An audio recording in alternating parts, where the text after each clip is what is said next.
Good morning and welcome to Los Naranjos here on Lake Yojoa in Honduras. I arrived here yesterday from Utila after a very long day. Well, long enough. I shouldn't say it was super long or anything, but it was a 8 or 9 hour travel day, which involved a ferry from Utila to La Ceiba, and then a bus from Cristina Bus Lines to San Pedro Sula, and then from San Pedro Sula to here was a colectivo sort of mini bus. And by the time I arrived here, it was absolutely pouring.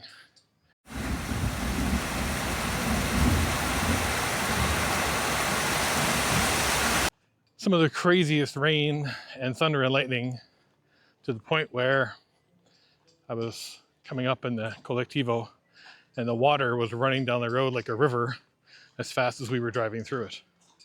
So it was pretty crazy day, but everything went very smoothly, as it has throughout my adventures. It just involves a little bit of planning and research, and things work out.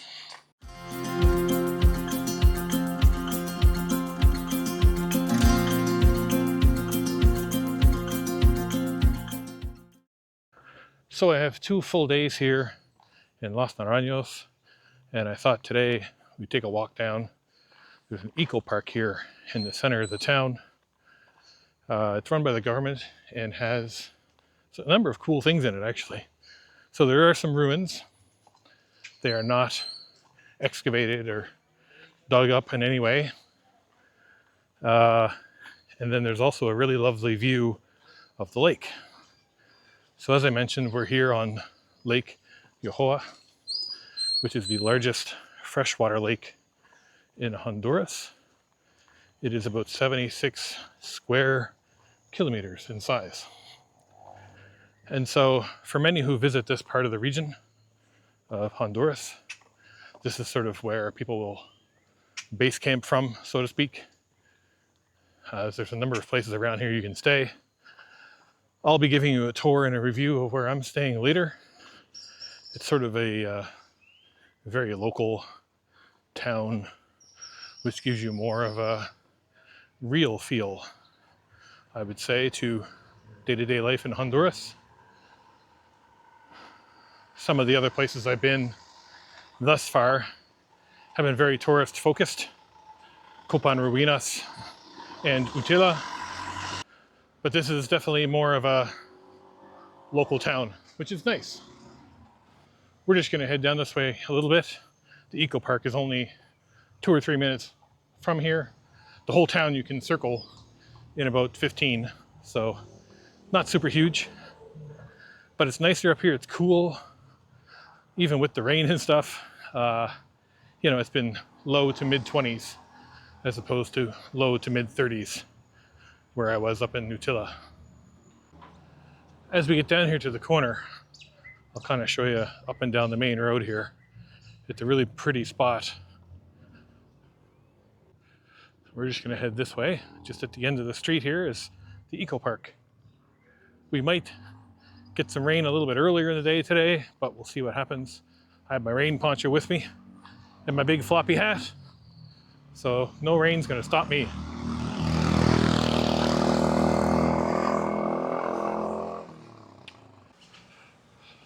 I'd make a joke about the J being silent, but that seems too obvious.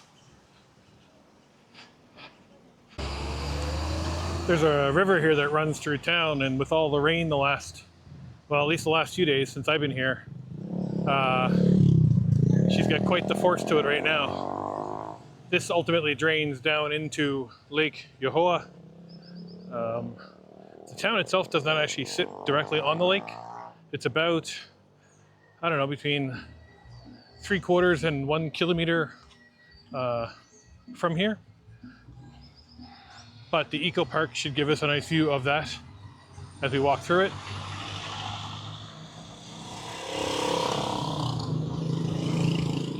One of the other things that's quite popular here too is kayaking on the lake. You can rent kayaks here for between $8 and $10 a day, sort of thing. I've been considering doing the kayaking thing maybe tomorrow, but I don't want to get totally soaked and risk losing my camera. I don't have a floatable handle on my camera, so we'll see. Anyway, the entrance to the park is just right here. All right, so we are in. The ticket was for international tourists is $10 US or 260 lempira, which is roughly the exchange rate, so that's fine. Everyone charges like 26 lempira for a US dollar, so that's about right. I know for locals it's only 60. Buenos so, you know, it's a much better deal for locals, of course, which I fully support. It's good that they offer a discount so that locals can get in, or they charge us more, which is also fine because we are just visiting after all. So he gave me a map. Well, he gave me a map to take a picture of, which I'll show you on the screen here. Kind of gives you a layout of the whole area. And we're going to head down first to the archaeological area and check that out. Hola! Buenos dias! Beautiful park here though. Nice and covered over here with these nice trees. Very peaceful. He said to do the whole circuit throughout the entire park is about 1.5 to 2 hours. So if you're coming to the eco park here, I definitely recommend make sure you bring lots of water, some good shoes, of course, lots of bug spray, a big floppy hat. So he said in here, obviously there are the ruins, which I mentioned previously. There's actually a mirador look-off point that overlooks the lake. And then there's some other spots along the way to stop. And at the other end, so the first half of your walk, there are bathrooms and I think a restaurant and some other things there too. So it is about 300 meters, I would say, to get to this sign, which is the actual entry into the park this way. You see there's lots of cars and buses and stuff parked here. So let's head down here. I believe there's a bridge you go across, and then you're into the park itself. And if you didn't bring water, there's actually a little shop here before you go across this bridge into the park. This is actually goes over the canal, which we'll have a look at here in a second, where everyone kayaks. So this is the canal that runs from the town of Los Naranjos all the way out to the lake,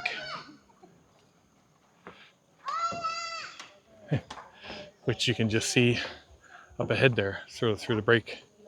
So we're going to take a walk up through here and all the way around, and when we come up to that side, there's a mirador look off over the lake, which you can see. What a beautiful spot. Hola. ¿Cómo estás?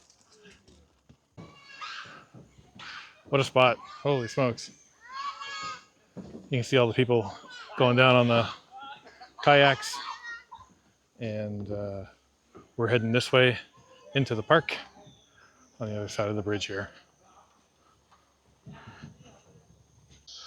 So your first fork in the road is to go this way for the archaeological ruins, or to head this way into the rest of the park.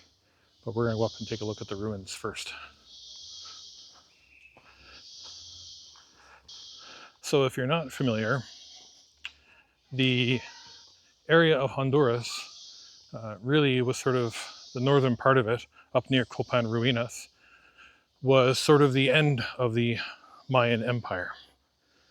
They never stretched much farther south than that. But, like anything, or anywhere, lots of other places have had ruins discovered too. And here is no different. So as we saw up in Copan Ruinas, the Mayan Empire came to a close there. That was sort of their last, most southern vestiges of their empire. But, like most places, there are other civilizations and other indigenous groups that thrived in other parts of Central and South America. And here in Honduras, they were known as the Lenca people. The Lenca were a fierce warrior tribe that survived from 700 BC or so until the arrival of the Spanish in the 1500s.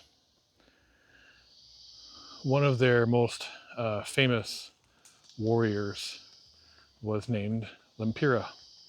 And if that name sounds familiar, that is because Lempira is also the currency here in Honduras and features the warrior Lempira on all the banknotes.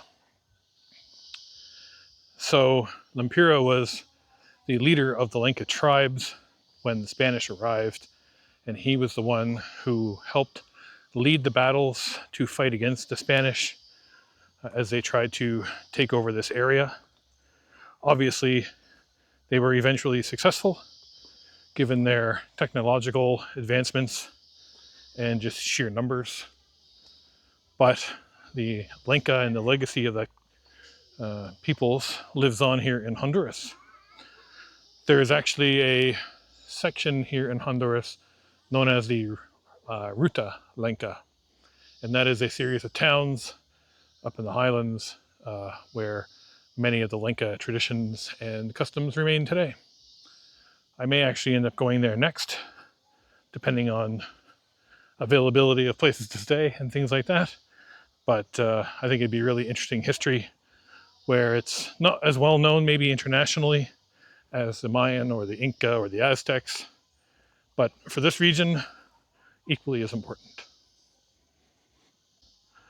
So we're just coming up into the archaeological site here, and as you can see, it has not been, dug up or restored in really any way. There is some discussion as to whether this is a Lenca city or remains of a Mayan city that would have been outside of their usual sphere.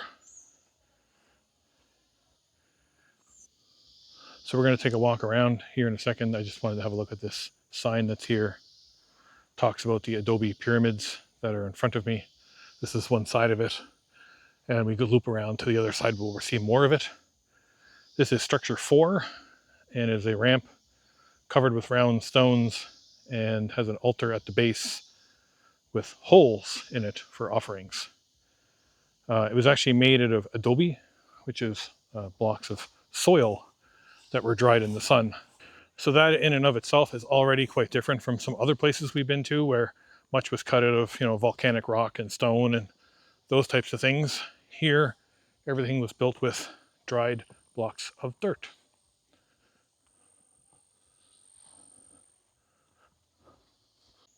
So it's probably hard to see here with the shadows, but it basically tells us that this archaeological site of Los Naranjos is dated to 800 BC, which is 2,500 years ago, which means it preceded Copan by almost 1,000 years.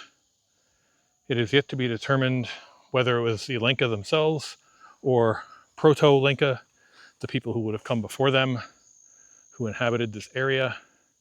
But you can see here the little bit of uncovering that they've done here on the side really kind of shows that this was definitely a structure. And even though it's overgrown now with dirt and trees, that this would have been a pretty impressive looking monument at the time. It is interesting though that it does appear to have a similar design to it to many other civilizations that we've seen in other places, both with the Aztec and with the Maya, in that they have these sort of stepped pyramid shaped buildings. And no matter how far apart they were, be it time or distance, they seem to have the same kind of design, which I guess makes sense. It was probably the most stable type of design. And it's much like today. I mean, most houses look exactly the same, don't they? Let's head down through this way to continue the tour here of the archaeological area in the eco park. This is quite the crossing spot for ants.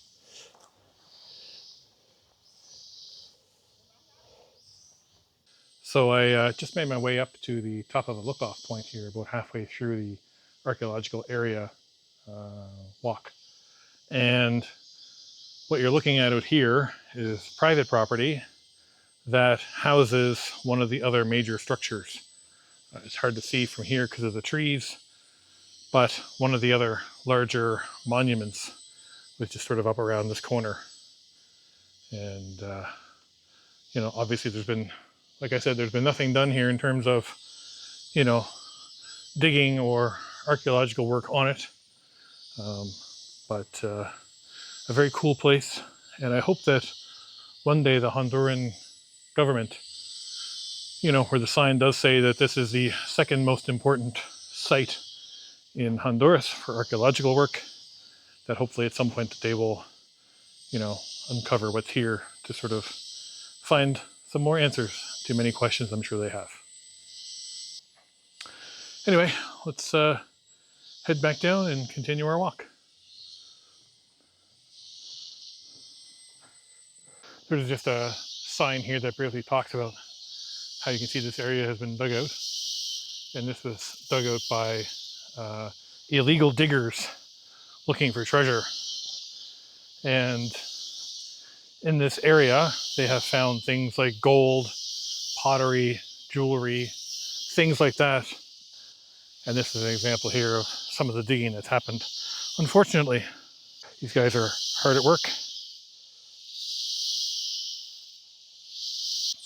Here's some more of that private property that has the building number 1 on it. You can see it runs the length of this whole park.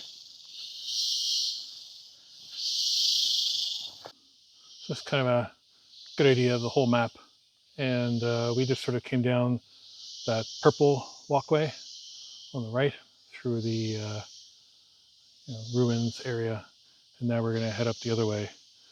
So I'm sort of doing this a little bit backwards. Surprise, surprise, I know. And most people will come this way. And then when they get to here, they can either walk this way back out to the main entrance, pretty straight along the canal, or they can go this way up through the ruins area where I just came from. So we're going to go this way because this way heads along back down towards the water. The museum is over here as well, and some other stuff. So I look at the map, and there's actually 3 different ways you can go here. So the way we just came is through there. This way is over to where the museum and the toilets and the snacks and stuff are. So I might go to the museum next, and then I'll double back here over this boardwalk, which has the lookout of the lake at the bottom of it, and then that doubles back up to the entranceway. So let's go this way first. And if anyone asks, yes, it is hot. Not hot, it is humid in the forest. Obviously, there's not much of a breeze in here, so you will sweat a lot. So make sure you bring lots of water. And as always, the most important thing anyone can ever carry, a towel.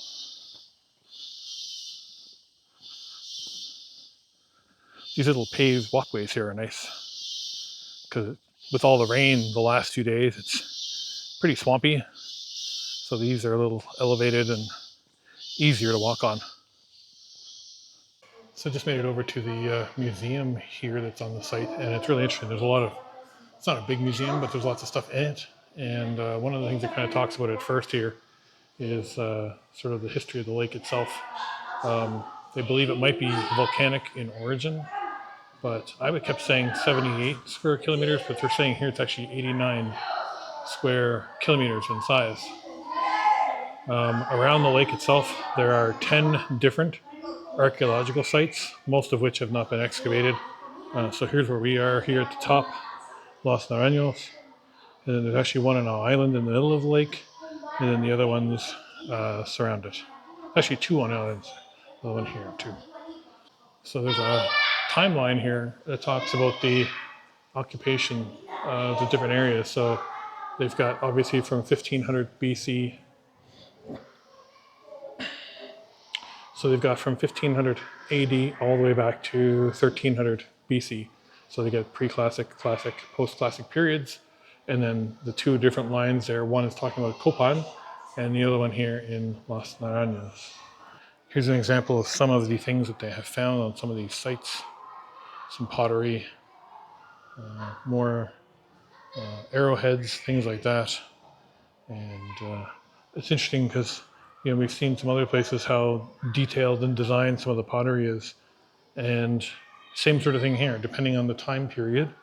It goes from sort of very basic designs. This is 900 AD or so. And then you come over to this stuff, which would have been from a later time period. And you can see the intricate painting and detail on these pots. Artist recreation of what it probably looked like around the lake here. So here's a map of the entire country of Honduras. And this is all the different archaeological sites across the country of different origins. So up on the far left, obviously, you'd have Copan, which would have been the sort of the end of the Mayan Empire. And then Lenca would have been through much of the rest of the country. So that museum's not super big, but it's pretty cool to see. I think that they have a lot of stuff in there that's from the Lenca that you won't see anywhere else. As we talked about, a lot of what they do here in the country for the Lenca hasn't really been archaeologically explored yet, I guess is the best way to put it. And so this is a good little resource to come and check it out and to see some of the history here in Honduras. So we're just outside the museum. So this is the museum. It's a nice little park here. It's a Saturday, but there's lots of kids around, so it must be a school trip. There's actually a place here where you can stop and get something to eat or drink. And then there's also washrooms and stuff here too if you need to take care of that kind of business. So what we're going to do now is we're going to head back to that fork in the road where we were at earlier and head up the other way, up the boardwalk, to go check out the rest of the park and get a nice view of the lake. Well, we've made it back to the crosswalk here. So we're going to head from here up this way, up that boardwalk, and take a look around up there. I believe that takes us out to where the lake is. So we're just up on this boardwalk area, really pretty. There's the lake, you can just sort of see it through the trees there. And I think we loop around to it so we can get a better look at it.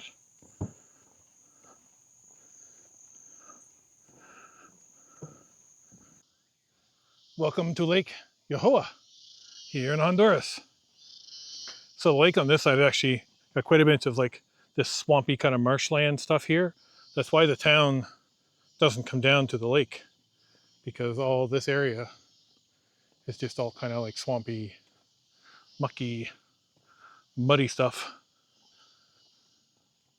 But they have this beautiful boardwalk here that you saw back where we started up there in the woods. And yeah, we're just gonna keep going around here because eventually I think this comes to a look-off point to get you an even better look of the lake. And that also brings you back up to the exit of the park.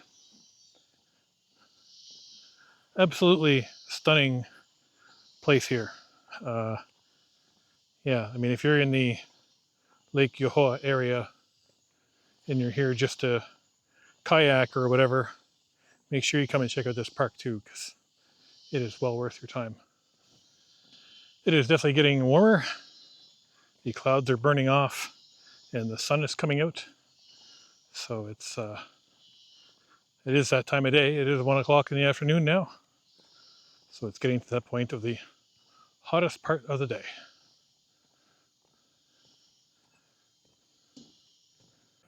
Well, I appear to be making my way back out this way. So I'm guessing that was as close as you can get to the lake here in the eco park. But that's all right. It was a nice view from there anyway. And yeah, we're just going to make our way out to the end here now and maybe go see if we can find some lunch. You can see just how strong the current is here. And I would say pretty high, pretty usual maybe. just based on how much rain there's been the last 2 days. And you can really see it's got a good current. You wouldn't want to try and cross it, that's for sure. So that's going to conclude the tour of the Eco Park. I am just going to head up and get something to eat, head back to my room, and I'll give you a tour of that in a little bit. I hope you enjoyed the park. It was pretty awesome. Again, if you're in Los Naranjos or in the Lake Yojoa area, I definitely recommend coming and check out the park here. It's right on the town. You can't miss it. Absolutely worth the $10 fee. So I thought I'd give you a quick room tour of where I stayed here in Los Naranjos on Lake Yojoa. It's a very famous place and comes well regarded, and I can see why. This is D&D microbrew and hotel, D&D Brewery, and it's been a great stay, honestly. It's a beautiful spot here. I'll show you the outside area here in a minute. But this is the room that I had. This is room number 5, or H5 they listed as on their website. Came with a nice double-sized bed with sheet and blanket. No air conditioning, but you do not need it here. I have not been hot here at night at all, any night. It's been very comfortable. Nice ceiling fan here to kind of keep the airflow moving around. And in here is your basic bathroom setup, private bathroom, good electric hot water heater on the shower head, which has been great. All the usual stuff here. They do come in and they will clean your room, change the sheets and the blankets for you, which is nice. And yeah, I would say that this is definitely the place to stop and stay if you're coming to the Lake Yojoa area here in Honduras. My only complaint, I would say, if I had to complain about anything, is that the Wi-Fi here is only in the public space. So over in the dining area, the lounge area, it does not reach to, at least to this room.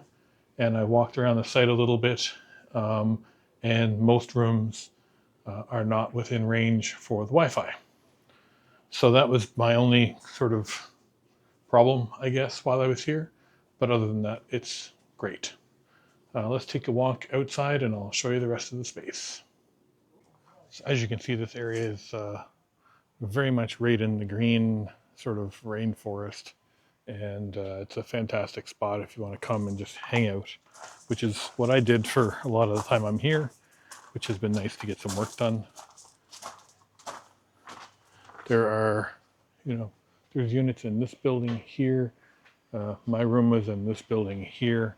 And then there's additional buildings kind of scattered all the way through. Hammocks everywhere you look. And then they have these really nice walking paths. These get illuminated at night. So when you're walking around, easy to find your way around. Some more units over that way.